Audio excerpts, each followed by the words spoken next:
prednisone, I took Z-Pak, I took the monoclonal antibodies. I have a theory about that, and it's that they can't get an emergency use authorization if there is a drug that can be considered a cure, like a preventative. A treatment, right? Just a treatment. And so and I mean, you've said this many times, right? Is they needed to axe all treatments because the one that they went with was administered IV post, like in the hospital, and it was very, very expensive. Remdesivir is a whole super fucking dark rabbit hole. Oh yeah, they knew that full well. They had already tested it out in Africa. And RFK's book, The Real Anthony Fauci, opened my eyes in a big way. In mine as well. Yeah. He still has not been sued. No, I was very skeptical about him before I read that book because they had done a great job of connecting him to fringe conspiracies and making him look like a kook. He's the one Kennedy that's out of his mind. Yep. And it had been long enough since he was not a kook, because he started doing the vaccine stuff for these moms that were coming to him with vaccine-injured kids. Mm-hmm. And he was not trying to do vaccine stuff, but he saw these kids and was like, I need to fight for these kids. And he had been spending time talking about mercury poisoning because he was an environmental attorney. And he successfully sued all these corporations that were dumping into rivers. He cleaned up the East River. I mean, he did so much great work as an environmental attorney that people forget about because they did such a good job. And again, this is before social media and the internet. Like, you could do a great job of smearing someone and making them look nuts. Remember Jenny McCarthy? They smeared the shit out of Jenny McCarthy because she was suggesting that her child changed after her child was vaccinated. Her child got autism. Bingo. And this is when they were doing the multi-vaccines in one day and dosing kids up. And they made her look like a fucking idiot and they removed her from Hollywood. She essentially got blacklisted. That's the story, right? There are certain areas that are golden paths that you cannot touch. And the vaccine industry has always been one of them. The thing about that one is we all would agree. I would have agreed. If you got a hold of me 6 years ago and asked me about vaccines, they're one of the most important infections in the history. And then you read, have you ever read Dissolving Illusions? No. Read that book. All of those diseases had dropped off because of sanitation and nutrition. Yeah, I've seen the graphs. Yeah, they all had dropped off, and then the vaccines come along. Included. Speaking of the current thing, which that's is controversy. an infection that everyone got when I was a kid. And what happened was you'd get sick for a few days, and then you'd be immune for life. Yep. Yeah. And they were making it look like everyone's dying from measles. Like, no, if you're dying from measles, you're sick. You're already compromised, which is exactly what happened with COVID, where 90% of the people who died had 4+ comorbidities. Yep. Jesus Christ. Which is why it was such a red pill for me, because I was like literally an ultra marathon runner that was going to the gym like 3 hours a day. Like, I need natural immunity. I already have natural immunity. Go fuck yourselves. Yeah. Like, what are you doing? And the reason why I was talking about Mickey Willis and Plandemic is because the second Plandemic is called Indoctrination, and it's basically a magnum opus about how the vaccine industry, this golden cow, is not just like, it's not just one thing or this thing or one thing. It's a organized like group of profit takers that has been growing for decades. And Bill Gates, and he like lays out how Bill Gates got into it and is on camera saying how many profits he's made off of vaccines and how great of a business model vaccines are. And vaccines as a concept, great concept, but it is so lucrative if really working that really evil people do really evil things. Also, you have complete immunity to liability. Well, they got that orchestrated partway through that sequence because they were starting to get sued like fucking crazy. Right. Because there was all kinds of injuries. And so This is the Reagan administration, right? Exactly. Yeah, we'll get past that.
Webb committed suicide by shooting himself in the head Twice. times. Yeah. It's like, okay, guys. Yeah.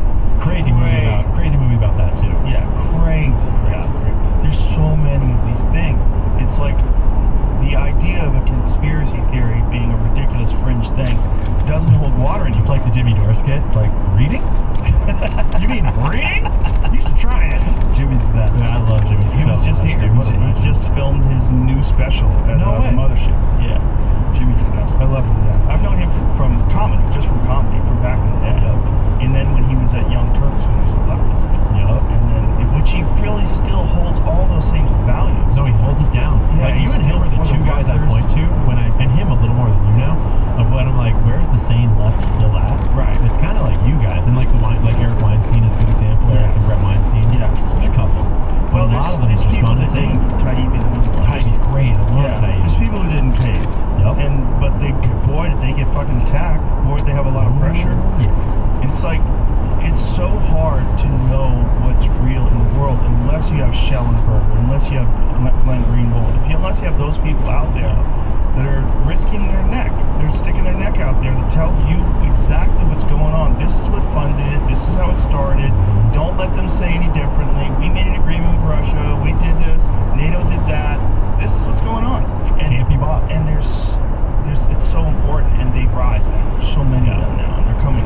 It's becoming much more mainstream, and if you look at some of the videos, it's millions of views, and then you find that MSNBC is getting a fraction of that. They're corporate funded, enormous, huge organizations with staff, and now they're hemorrhaging people. It's wild to watch the mainstream journalists, like the MSNBC folk, have to leave. Like Drake Reed just left, for example, and like when Don Lemon left, They got fired. Exactly. You can't say left because they didn't want to leave. Yep. They got kicked out. but they try to make it in the new media world, and they're just like, you have no value here because you were never good at this job. You were just good at reading propaganda to us. You look good, and you got put on camera. Whereas Tucker Carlson gets kicked out, and he fucking slays it, and he just grows bigger and bigger and bigger because he's not bought and he's not scared, and he actually is good at communicating and interviewing and getting to the truth. And it's so cool to watch this seismic shifting in the industry. Yeah, it's really fascinating. It's a fascinating time, and I think it's good for humans. Oh yeah. It's good for the human race. It's good, and there's going to be a lot of bullshit out there. There's a lot of stuff that's not true. That's okay too. You'll figure it out. Well, the truth will rise. There's too many people that are telling the truth, and there's too much that's undeniable. That once you start reading, you start questioning. Questioning everything. Fun fact: two things you guys were just talking about. Oh yeah. Southern Air Transport. This is the airline, right? This was the airline used. Came out the same day that they filed for bankruptcy after being in Columbus, Ohio. Leslie Wexner is deeply tied into those CIA A lot of lines. roads lead back to Columbus, Jamie. Oh yeah, and it's all because of Leslie Wexner. Jamie's got our friend. Jamie's got his own conspiracy files. Heard that. Yeah, Jamie on that. Why? It's wild how many of these. And again, before the internet, this is how they did business. This is why it's so sloppy. It's because before the internet, you didn't have to cover your tracks. You could get away with this stuff. The thing about the internet that I love that gets me called a controlled opposition all the time is that I love that all of their tactics work backwards too. I can use those tactics too. I can make propaganda because what propaganda is just convincing messaging. And if you have convincing messaging in the hands of an evil fucking megalomaniacal dictator government, CIA, whatever it is, that's really bad. But if you have propaganda tools in the hands of regular citizens that have morals and values that want the best for the world, correctly applied, you can fight back against them. And so there's this element where I'm looking at how do you open people's minds? Like, how do you strategize to get your, and it's a balance, right? Because when I'm reporting on something, it's important to tell the truth. It's important to be accurate. And accuracy, if you really dig enough and get enough accuracy, that reduces entertainment value. But if you find the way to balance entertainment value with accuracy the right way, which is always a moving target, you can change the world. Like, I'm a regular dude 2 years ago. I was an Uber Eats driver and ultra marathon running guide. I was like a no one in the middle of nowhere. And then I'm like, all right, I'll just contribute, and I'll start trying to tell these stories, trying to learn and communicate what's going on. Well, you have to also have to have a particular knack for it, and you have to be really interested in these things. Interest is the most important part. Very, actually, totally, completely interested in it. I think that a lot of people try to get into podcasting and this internet field these days because it's what you're supposed to do. It's a business. But they don't realize that that's going to be your job every day for the rest of your life. You better Right. fucking love it. Yeah, right? yeah, yeah. Well, you're seeing that with a lot of podcasters where they just Yeah. they start off and then they fall off because they can't do it because they're not interested. Yep, and it's a lot of work and a lot of hassle. There's no guarantee of success. It's Right. like very saturated industry. And you have to actually be locked in with what you're talking about because if you're not, there's too much competition. There's too many people that are locked in. Yep. Okay, what do you think is going on with the whole UAP thing? Dude, I love this fucking conversation. I love this fucking It's the most conversation. interesting. I never get tired of it. Do you want to go the angle of like, what are the crafts, or do you want to go the bigger angle of like, what is the phenomenon? Okay, let's start with what is the phenomenon. I think that right now, science and religion and UAP exposure are all converging on similar truths. And what I mean by that is that science, so you know the science of consciousness, how we talk about where consciousness Right. comes from? Right. But There's a slowdown ahead. Suggest that it sounds like we're antenna that are receiving consciousness from some sort of consciousness field or some sort of other, like, Have you read any Thomas Campbell? no, I don't think You should read it. Yeah. The big theory of everything. Very hard to swallow. You gotta go back and listen to it multiple times. I like that kind of shit. I had him on the podcast, and at the end of it, I was like, we're gonna stop here. I have to think about everything you said, and then we'll bring you back, and we'll go deeper, because he wanted to keep going, go deeper and deeper. He's been living in It goes and goes, dude. Because you're talking metaphysics, you're talking physics, you're talking like Multiverse. history and like disclosure about history and dimension. And like I suspect that whatever consciousness is coming from is this multiverse, this conscious field, this ether, this multidimensional thing, whatever. I suspect that's very similar to what UAPs are traversing in and out of and through. And I suspect that's very similar to what we identify as either the gods plural, the aliens plural that have these abilities we don't have, Angels as well as God singular, which is probably the highest up above all of those things. I suspect there's a version of all these things that are starting to converge on the truth. Because when you learn about remote viewing, that's what really cracked it for me, was learning how much money the CIA has invested in remote viewing over the years. The CIA has spent millions and millions of dollars. There's a slowdown ahead. They would for a little bit. Shit, Google. They've been doing it and doing it and doing it, and now we've got disclosure from people that are coming out whistleblowing that they are doing it today, and I'm in the program. This is how they did it. Have you listened to telepathy tapes?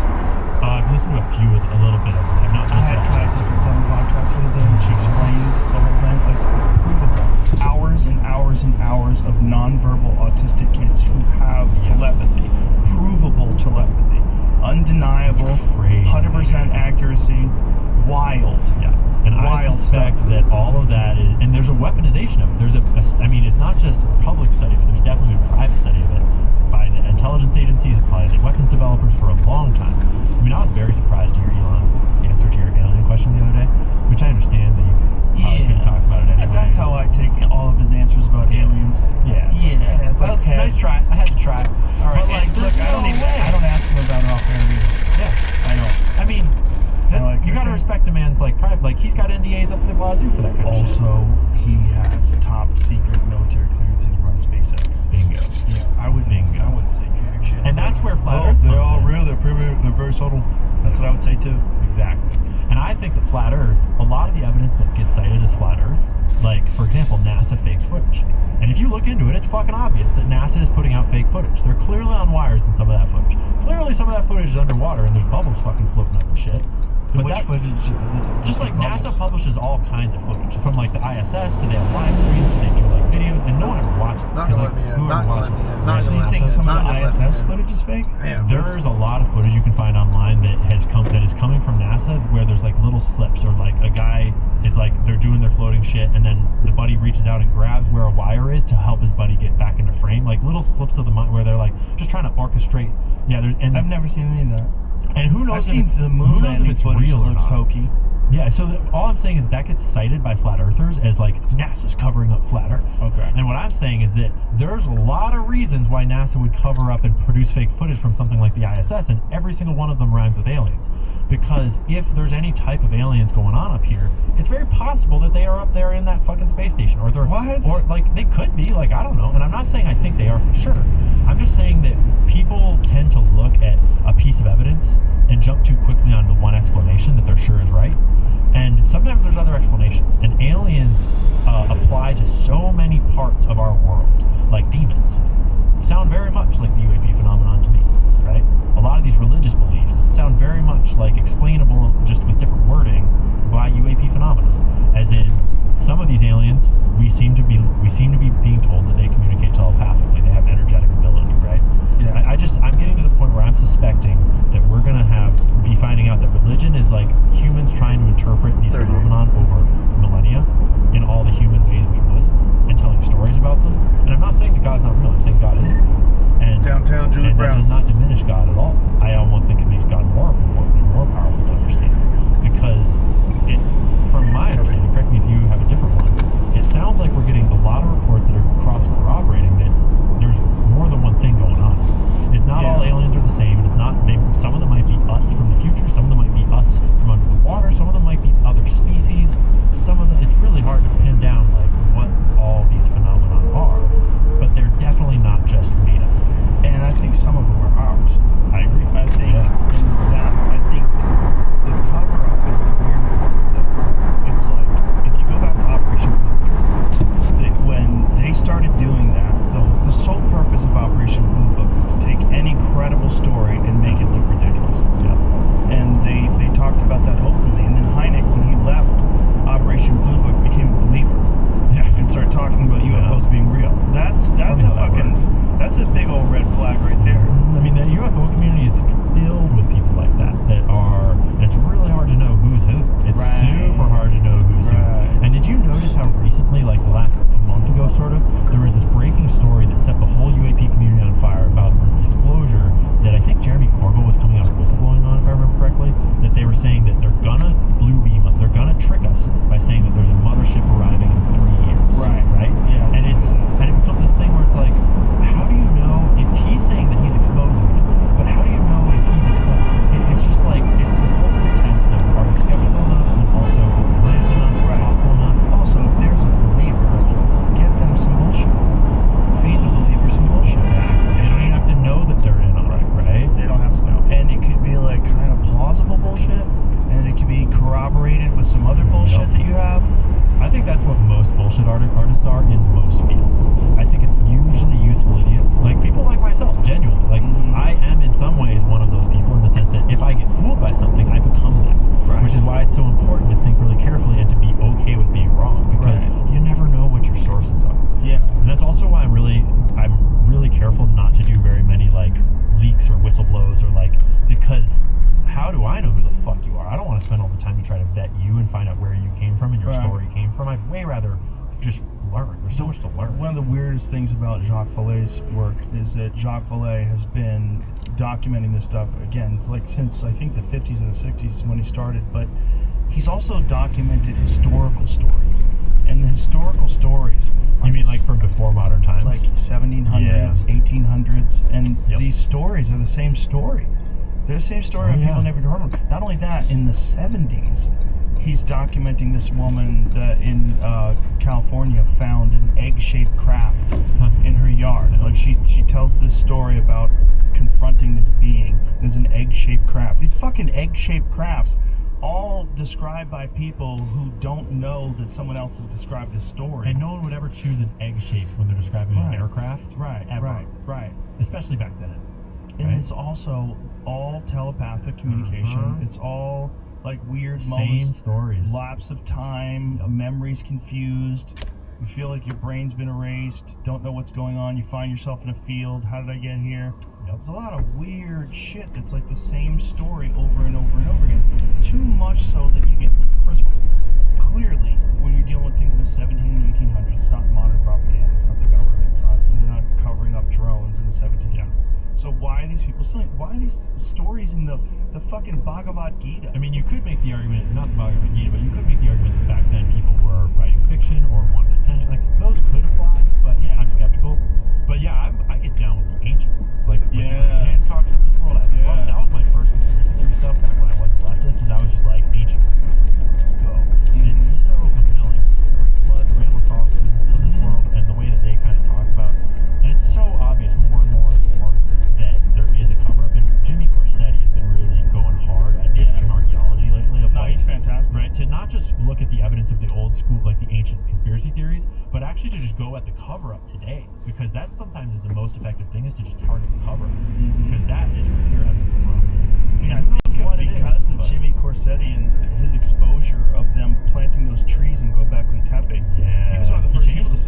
changing it. They're Yeah. pulling those trees out because he was one of the first people to say, "Hey, those roots are going to damage these ruins."